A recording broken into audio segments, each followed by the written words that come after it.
শ্রাবণের শেষে জমজমাট ইঞ্চুমার ঝাপান মেলা।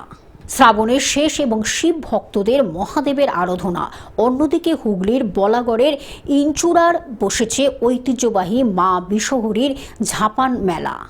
প্রবল বৃষ্টিকে উপেক্ষা করে ভোর থেকে মন্দির ও মেলা প্রাঙ্গণে ভক্তদের ঢল নামে। প্রায় 500 বছরের প্রাচীন এই উৎসবকে ঘিরে আশপাশের 42টি গ্রামের মানুষের ব্যাপক উৎসাহ।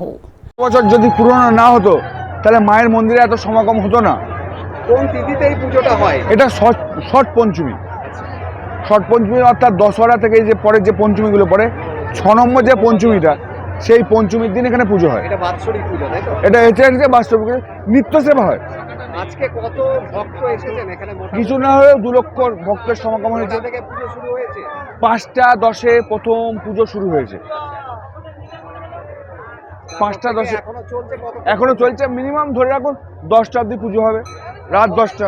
অনেক মানুষ আসছেন মায়ের কাছে পুজো দিতে। কতগুলো গ্রাম থেকে আসেন মানুষ? এখানে 42টা গ্রাম থেকে, মানে না গ্রাম, ধরুন আমরা এমন জায়গায় বাস করছি, যে জায়গাটা হচ্ছে হুগলি, গঙ্গা পেলে নদিয়া, কিছু না হলেও বর্ধমান, কাল্লা গেলেই বর্ধমান। কতগুলো গ্রাম জড়িত এই পুজোর সাথে? 42টা গ্রামে জড়িত, আর আগাগোড়ায় জড়িত।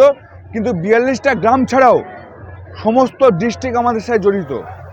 এবং গুগলে সার্চ করলেও দেখবেন হুগলি জেলার বৃহত্তম মেলা হচ্ছে ইঞ্চুরা বিশহরী মেলা।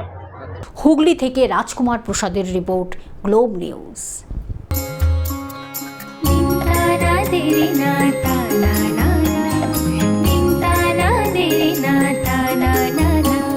পাশে সবার প্রিয় গ্লোব টিভি, সাথে সবার প্রিয় গ্লোব টিভি।